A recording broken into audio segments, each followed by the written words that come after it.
De fe designado por la Secretaría de Participación Ciudadana para representar al Consejo Constitucional,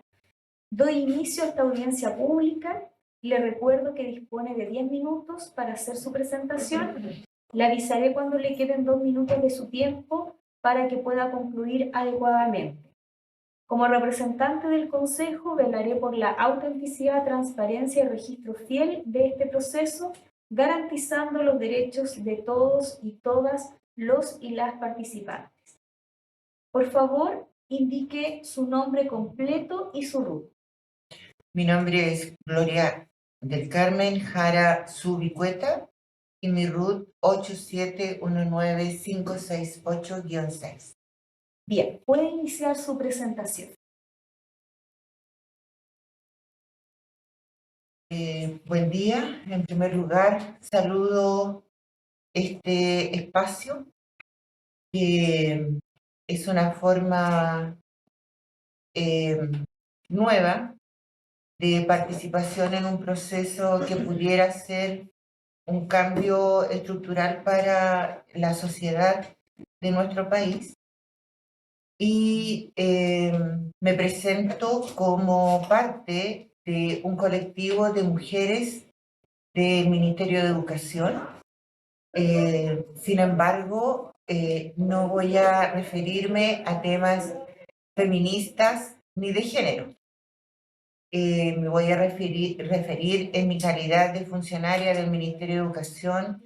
y dirigente sindical de lo que nosotros y nosotras como funcionarios y funcionarias del Ministerio conocemos del sistema educativo, y me voy a referir particularmente al tema de, dentro de lo que es el derecho a la educación, a la libertad de enseñanza. Estos son temas que habitualmente son discutidos y analizados por la función que cada uno de los trabajadores y trabajadoras del ministerio ejecutamos. Por lo tanto, si bien no estoy incorporando cifras, sí que son muy fáciles de obtener, digamos, en las redes y en las bases de datos.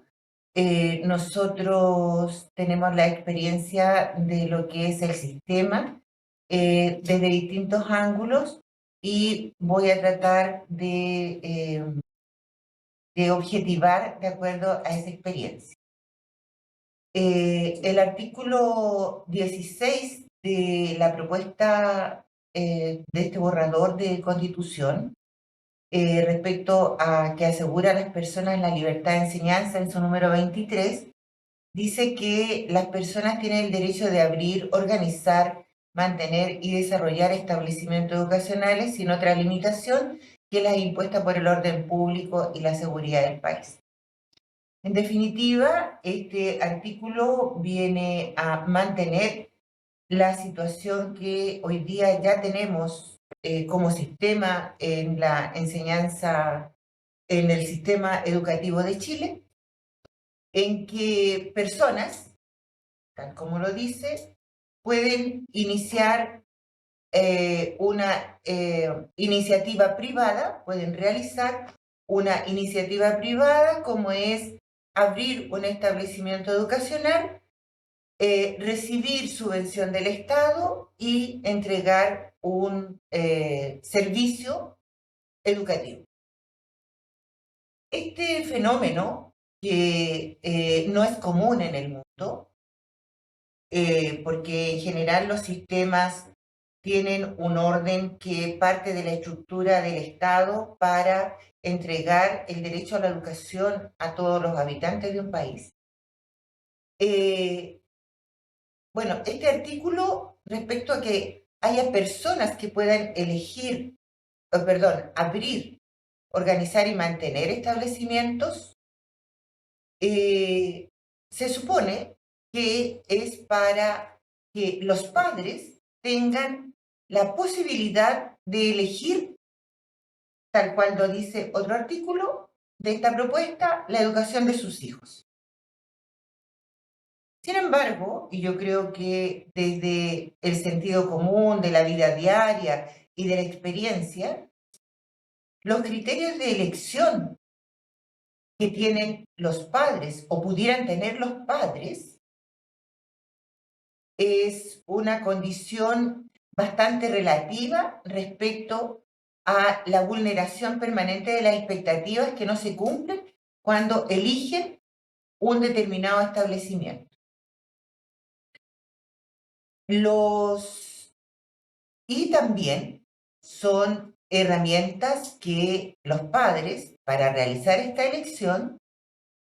de alguna manera también consagran la desigualdad,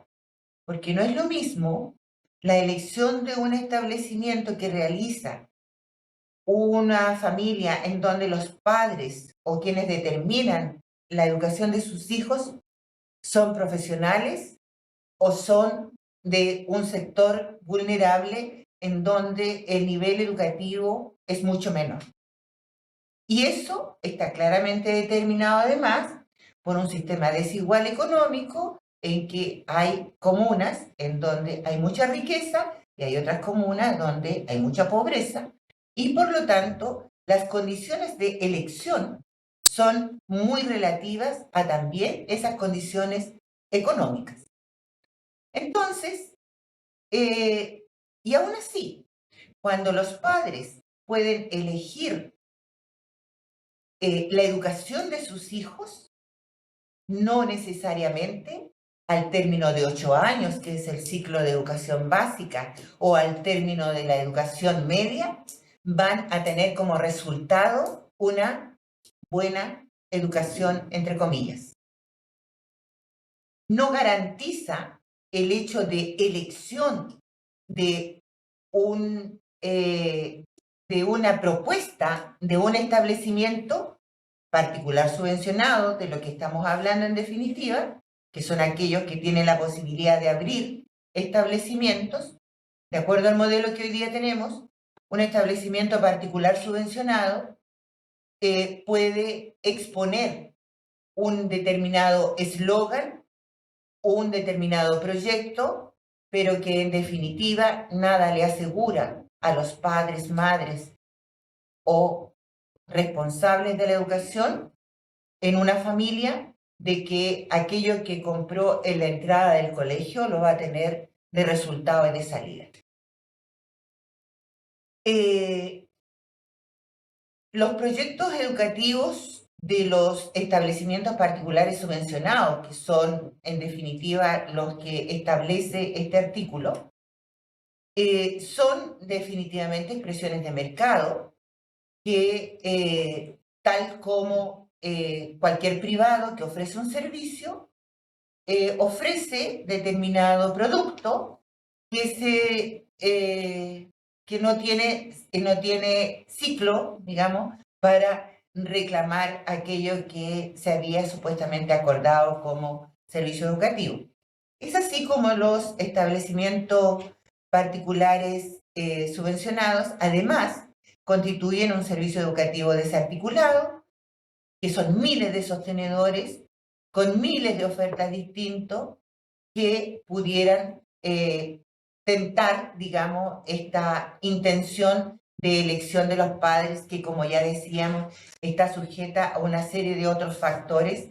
entre ellos, el interés económico de aquellos que quieren abrir un establecimiento, porque estamos seguros que en aquellos sectores en donde hay mayor vulnerabilidad, en donde el problema educativo es más que lo que se aprende y se enseña, que tiene que ver con todo un sistema de formación, el interés particular,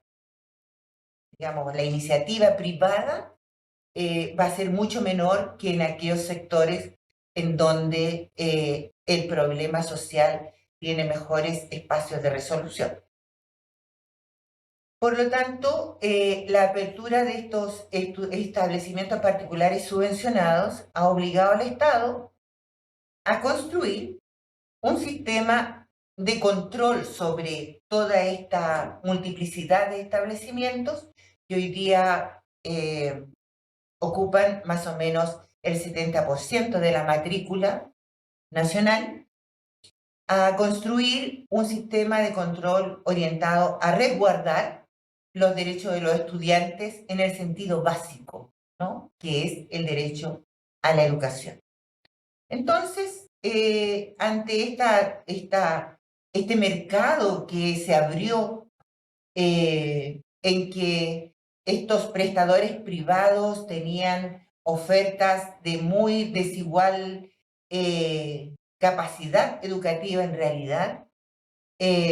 tuvo que establecerse un sistema de control que fue llamado,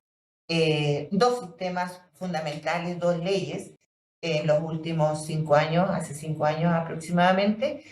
eh, para poder controlar y resguardar este derecho a la educación, pensando en que el sistema ya existe, los particulares subvencionados ya existen, existe un sistema de subvención,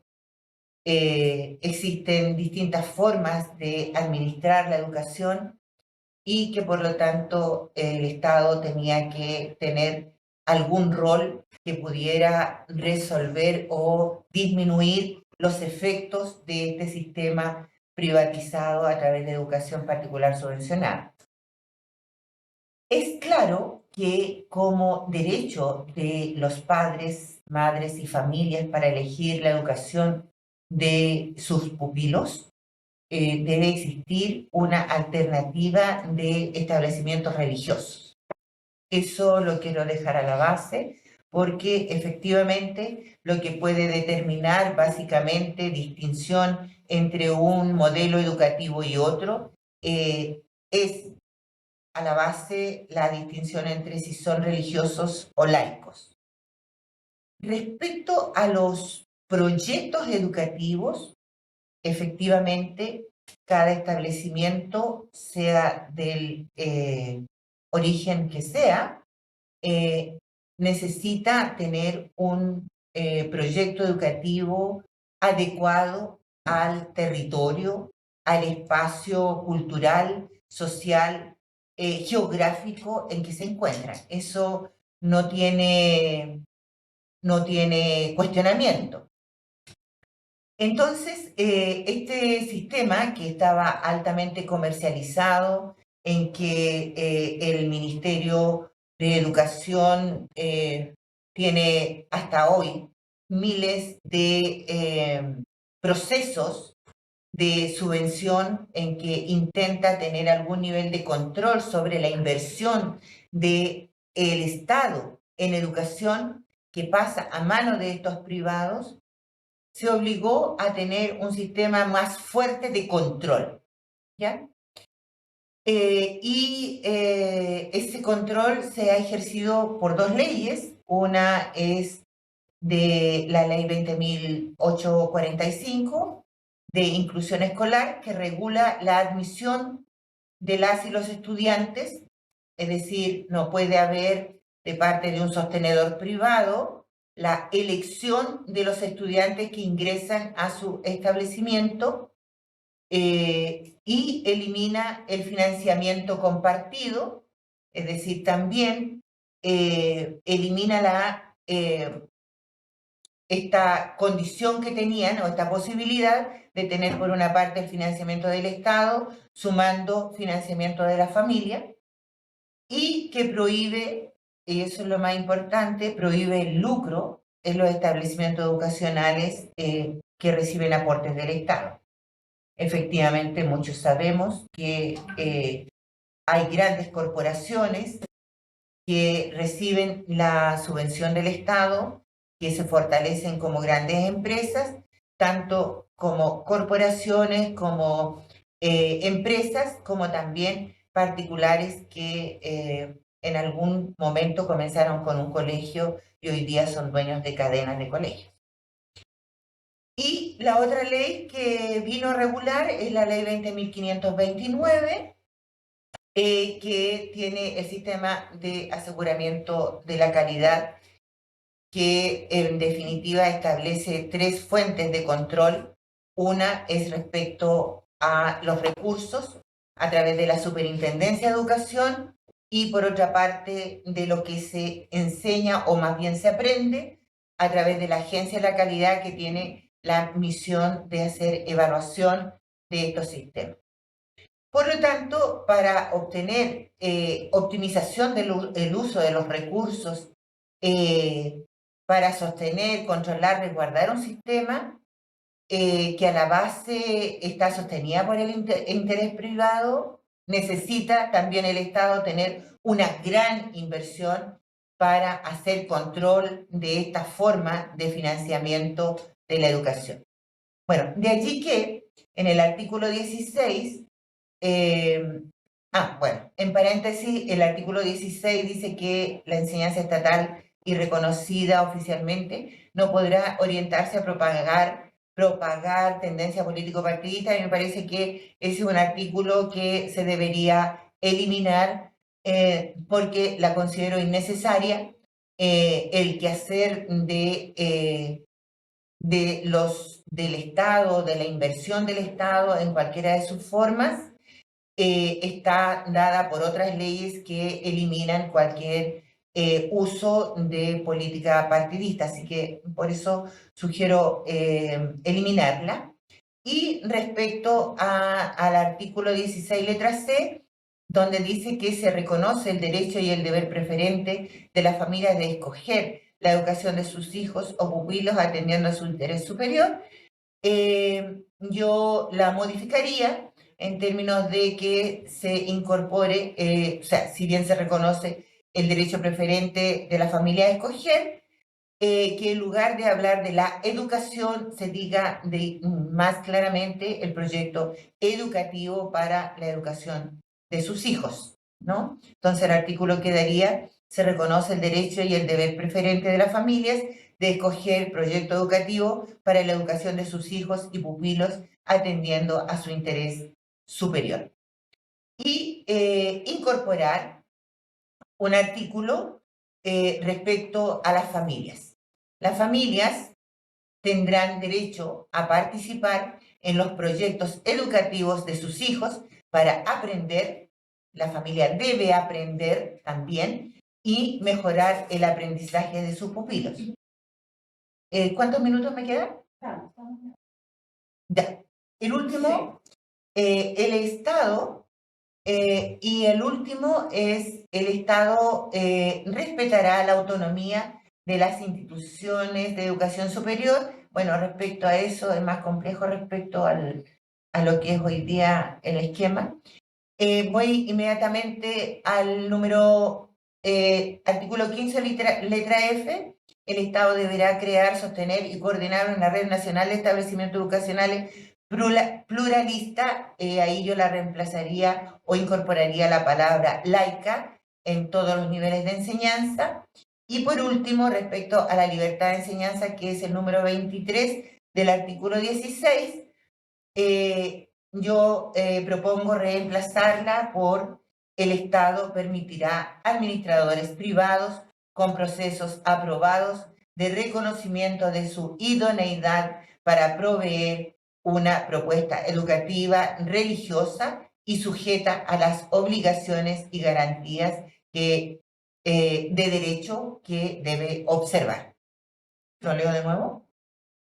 El Estado permitirá administradores privados con procesos aprobados de reconocimiento de su idoneidad para proveer una propuesta educativa religiosa y sujeta a las obligaciones y garantías de derecho que debe observar.